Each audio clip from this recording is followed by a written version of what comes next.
One of the most common misconceptions is that cannabis is dangerous. This is not true. In my experience now over the past 10 years taking care of patients using cannabis medicine, I found that there is no harm with this plant.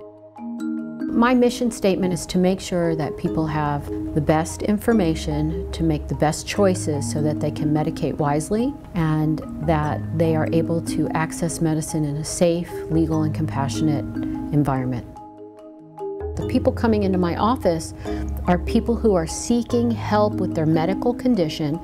75% of them are already taking pharmaceuticals that they're unhappy with. They either don't like the side effects or it's not working, or both. They're seeking out an alternative, safer, more natural treatment. We also have to remember that when we use the term cannabis, we're not really talking about just THC cannabis. There's all different kinds of cannabis. So you can get cannabis rich in THC. You can get cannabis rich in CBD, which stands for cannabidiol. That's the compound that's not intoxicating.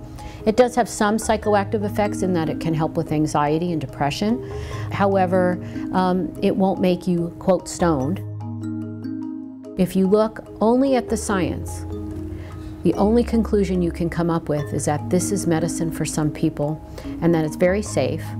And certainly under medical supervision, patients are finding terrific results. They're able to get off all kinds of toxic medications. When I'm asked about my personal relationship, it's tied into my work, which is something that I am very passionate about. And when I can help people discover the powers of this plant and how it can improve the quality of their life and give them back the quality of their life, there's nothing more rewarding than that.